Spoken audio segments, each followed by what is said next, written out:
Hi friends, ಹೇಗಿದ್ದೀರಾ ಎಲ್ಲರೂ? ಇವತ್ತು ಬೆಸ್ಟ್ ರಸಮ್ ತುಂಬ ಈಸಿಯಾಗಿ ರುಚಿಯಾಗಿ ಮಾಡುವಂಥ ಒಂದು ಒಳ್ಳೆ ರಸಮ್ನ ಇವತ್ತು ನಿಮ್ಗೆ ಹೇಳ್ಕೊಡ್ತಾ ಇದ್ದೀನಿ.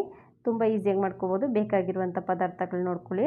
ಒಂದು ಬೆಳ್ಳುಳ್ಳಿ ಬಿಡಿಸಿಟ್ಕೊಂಡಿರೋದು, ಒಂದು ಅರ್ಧ ನಿಂಬೆಹಣ್ಣು ಗಾತ್ರದ ಹುಣಸೆಹಣ್ಣು, ಸ್ವಲ್ಪ ಕರಿಬೇವು, 1.5 ಟೇಬಲ್ ಸ್ಪೂನಷ್ಟು ಜೀರಿಗೆ, 1 ಟೇಬಲ್ ಸ್ಪೂನಷ್ಟು ಮೆಣಸು, ಅದಾದಮೇಲೆ 4 ಒಣ ಮೆಣಸಿನ್ಕಾಯಿ, 1 ಟೊಮೆಟೊ, ಸ್ವಲ್ಪ ಕೊತ್ತಂಬರಿ.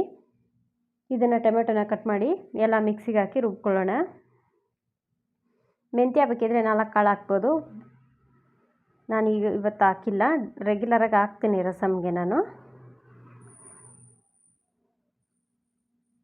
ನೀವು ನಮಗಿನ್ನೂ ಸ್ವಲ್ಪ ರಸಮ್ ಜಾಸ್ತಿ ಮಾಡ್ಕೋಬೇಕಂದ್ರೆ ಇದನ್ನೇ ಸ್ವಲ್ಪ ಒಂದು ಅರ್ಧ ಟೇಬಲ್ ಸ್ಪೂನಷ್ಟು ಎಲ್ಲ ಜಾಸ್ತಿ ಹಾಕ್ಕೊಂಡ್ರೆ, ಮೆಣಸು ಜೀರಿಗೆ ಎಲ್ಲನೂ ಇನ್ನೂ ಸ್ವಲ್ಪ ನೀವು ಜಾಸ್ತಿ ಮಾಡ್ಕೋಬೋದು. 1 ಟೊಮೆಟೊ ಬೇಕಿದ್ರೆ ಜಾಸ್ತಿ ಹಾಕ್ಕೋಬೋದು. ನಿಮಗೆ ಆಪ್ಷನಲ್ಲು ಇನ್ನೂ ಕಡಿಮೆ ಬೇಕಿದ್ದರೂ ಅರ್ಧ ಟೇಬಲ್ ಸ್ಪೂನಷ್ಟು ಕೂಡ ಹಾಕ್ಕೊಂಡು ಈಸಿಯಾಗಿ ಮಾಡ್ಕೋಬೋದು. ನಿಮಗೆ ಎಷ್ಟು ಬೇಕಾಗುತ್ತೆ ಅಷ್ಟು ನೋಡಿಕೊಂಡು ನೀವು ಹಾಕ್ಕೊಳ್ಳಿ. ಈಗ ನಾನು 3 ಟೇಬಲ್ ಸ್ಪೂನಷ್ಟು ಎಣ್ಣೆನ ಹಾಕ್ಕೊಂಡು ಅದಕ್ಕೆ 1 ಟೇಬಲ್ ಸ್ಪೂನಷ್ಟು ಸಾಸಿವೆ ಹಾಕ್ಕೋತಾ ಇದ್ದೀನಿ. ಸಾಸಿವೆ ಚಿಟಪಟ ಅಂತ ಸೌಂಡ್ ಬರಬೇಕು. ಈಗ ಇದಕ್ಕೆ ನಾವು ಕರಿಬೇವು, ಒಣ ಮೆಣಸಿನ್ಕಾಯಿ ಮುರಿದಿರೋದು ಮತ್ತು ಸ್ವಲ್ಪ ಇಂಗುನ ಹಾಕ್ಕೊಂಡು ರುಬ್ಬಿಟ್ಕೊಂಡಿರುವಂಥ ಮಸಾಲೆನೂ ಕೂಡ ಹಾಕ್ಕೊಳ್ಳೋಣ. ಎಣ್ಣೆಯಲ್ಲಿ ಸ್ವಲ್ಪ ಫ್ರೈ ಮಾಡ್ಕೊಳ್ಬೇಕು. ಇದನ್ನ ನೀರು ಹಾಕೋದು ಬೇಡ ಫಸ್ಟು.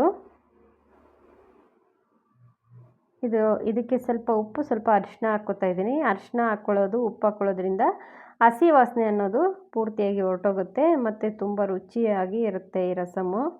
ಈಗ ಸ್ವಲ್ಪ ಎಣ್ಣೆಯಲ್ಲಿ ಚೆನ್ನಾಗಿ ಫ್ರೈ ಆದಮೇಲೆ ನಾನು ಮಿಕ್ಸಿ ಜಾರ್ನ ತೊಳೆದು ಅದೇ ಮಿಕ್ಸಿ ಜಾರ್ನಲ್ಲಿ ನೀರು ಹಾಕ್ಕೋತಾ ಇದ್ದೀನಿ. ನೀವು ನೀರನ್ನು ಕೂಡ ನಿಮಗೆ ಎಷ್ಟು ಬೇಕಾಗುತ್ತೋ ನೋಡಿಕೊಂಡು ಹಾಕ್ಕೋಬೋದು. ನಾನು ಇನ್ನೂ ಸ್ವಲ್ಪ ನೀರನ್ನ ಆ್ಯಡ್ ಮಾಡ್ಕೋತಾ ಇದ್ದೀನಿ. ರಸಮ್ ಸ್ವಲ್ಪ ತೆಳ್ಳಗಿದ್ರೇ ಚೆನ್ನಾಗಿರುತ್ತೆ, ಗಟ್ಟಿಗಿದ್ರೆ ಚೆನ್ನಾಗಿರಲ್ಲ ಟೇಸ್ಟು.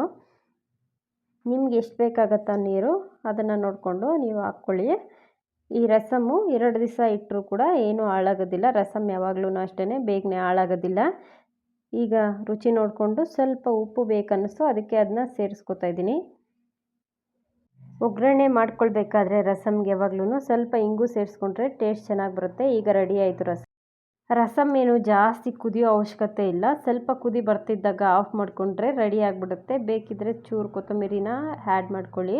ರುಚಿ ನೋಡಿಕೊಂಡು ಉಪ್ಪನ್ನ ಆ್ಯಡ್ ಮಾಡ್ಕೊಳ್ಳಿ.